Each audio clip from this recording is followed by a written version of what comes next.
அன்பிற்கினிய நண்பர்களுக்கு இனிய காலை வணக்கம். நண்பர்களே, திராவிட வேதத்தை பல்வேறு பகுதிகளாக பார்த்து முடித்து இன்று நிறைவு பகுதிக்கு வந்திருக்கிறோம். இன்று நாம் காணப்போவது ஒரு ஆழ்வாரே அல்ல, ஆனால் அவர் திவ்ய பிரபந்தத்தில் இடம்பெற்றிருக்கிறார். 4000 திவ்ய பிரபந்தம் என்றாலே 12 ஆழ்வார்களின் அருளிச் செயல்கள் என்றுதானே நாம் அனைவரும் அறிந்திருக்கிறோம். நானும் அவ்வாறே 12 ஆழ்வார்களின் வரலாற்றை தொகுத்து காணொளிகளாக வெளியிட்டிருக்கிறேன். அந்த காணொளியின் இணைப்பை கீழே கூட தந்திருக்கிறேன். ஆனால் அந்த 4000-ல் ஆழ்வார் அல்லாத ஒருவர் பாடிய நூலும் இடம்பெற்றிருக்கிறது என்றால் ஆச்சரியமாக இருக்கிறது அல்லவா? அவர்தான் திருவரங்கத்து அமுதனார். இன்று வைணவமும் ஆழ்வார்களும் என்ற நமது தொடரை நிறைவு செய்யும் வேளையில் அந்த அரிய பெருமகனை பற்றி தெரிந்து கொள்வது அவசியம் அல்லவா? அந்த காணொளியின் இணைப்பையும் கீழே தந்திருக்கிறேன். பங்குனி மாதம் அஸ்த நட்சத்திரத்தில் மூங்கிற்குடியில் அவதரித்தார் அவர். திருவரங்கம் அரங்கநாதரின் திருக்கோயிலில் பரம்பரை வழியாக புரோகித கைங்கரியமும் பிராண பாராயணமும் செய்து வந்ததால் பெரிய கோயில் நம்பி என்றே அனைவராலும் அழைக்கப்பட்டார். வேதம், சாஸ்திரம், ஆகமம் என எல்லா கல்வியிலும் வல்லவராக இருந்தார். அறிவும் இருந்தது. அதோடு அந்த அறிவின் மீது ஒரு பெருமையும் இருந்தது. தான் செய்வதே சரி என்ற எண்ணமும் இருந்தது. இறைவன் சில நேரங்களில் அறிவை விட பணிவைத்தான் உயர்ந்தது என்பதை உலகிற்கு உணர்த்த சில மனிதர்களை தேர்ந்தெடுக்கிறார். அப்படி தேர்ந்தெடுக்கப்பட்டவர்தான் பெரிய கோயில் நம்பி. அந்த காலத்தில் உலகை உய்விக்க வந்தவராகிய ஸ்ரீ பாஷ்யக்காரர், யதிராஜர், உடையவர் என்று போற்றப்படும் ஸ்ரீ ராமானுஜர், அந்த ராமானுஜரின் கருணை பார்வை பெரிய கோயில் நம்பியின் மேல் விழுந்தது. ஆனால் நேரடியாக அல்ல, தம் அன்பு சீடரான கூரத்தாழ்வான் மூலம். கூரத்தாழ்வான் அவரை அணுகினார். யாரை? பெரிய கோயில் நம்பியை. அறிவால் அல்ல, அன்பால் வென்றார். வாதத்தால் அல்ல, வாழ்க்கையால் வென்றார். அவரது சந்தேகங்கள் அனைத்தும் விலகின. தத்துவம் தெளிந்தது. ஆச்சாரிய பக்தி மலர்ந்தது. அதன் பின் தன் உடலும் உயிரும் உடைமையும் அறிவும் அனைத்தையும் ஆச்சாரியனின் திருவடிகளில் சமர்ப்பிக்கிறார். ராமானுஜரின் மீது அளவற்ற பக்தி கொண்ட அமுதனார் தமது ஆச்சாரியரை புகழ்ந்து சில பாடல்களை ஏற்றி சமர்ப்பித்தார். ராமானுஜரும் அவற்றை பார்த்தார். ஆனால் மகிழவில்லை. அந்த பாடல்களை கிழித்து எறிந்தார். ஏன்? தன்னை புகழ்வது அவருக்கு விருப்பமில்லை. அவர் சொன்னார், நீ பாட விரும்பினால் ஆழ்வார்களின் அருளையும் அவர்கள் மங்களாசாசனம் செய்த திவ்ய தேசங்களையும் அவற்றின் வழியே ராமானுஜ சம்பந்தம் வெளிப்படுமாறு பாடு என்று சொல்லிவிட்டார். என்ன அற்புதமான பணிவு!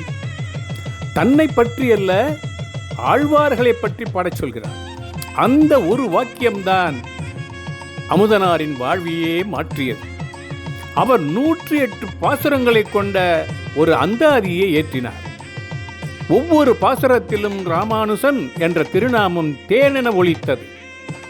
ஆழ்வார்களின் பெருமையும் திவ்ய தேசங்களின் மகிமையும் ஆச்சாரிய பக்தியின் உச்சமும் ராமானுஜரின் அருளும் ஒன்றாக கலந்த அந்த பிரபந்தம் இன்று ராமானுஜ 100 அந்தாதி என்று உலகள போற்றப்படுகிறது. அந்த பிரபந்தத்தை அரங்கனின் சந்நிதியில் கூரத்தாழ்வான், முதலியாண்டான், எம்பார் போன்ற மகான்கள் முன்னிலையில் அமுதனார் விண்ணப்பம் செய்தார். ராமானுஜர் முழுவதும் கேட்டார்.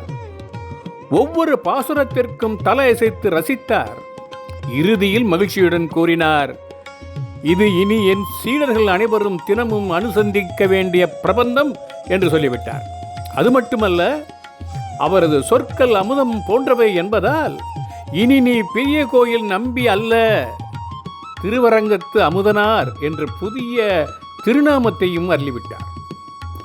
அதாவது அந்த நாளிலிருந்து பெரிய கோவில் நம்பி என்ற பெயர் மறைந்து திருவரங்கத்தமுதனார் என்ற பெயரே நிலைத்தது. வைஷ்ணவ சம்பிரதாயத்தில் ஒரு சுவையான மரபும் உள்ளது. மற்ற திவ்ய பிரபந்தங்களுக்கு 2 சாற்று பாசுரங்கள் மட்டுமே இருப்பது வழக்கம்.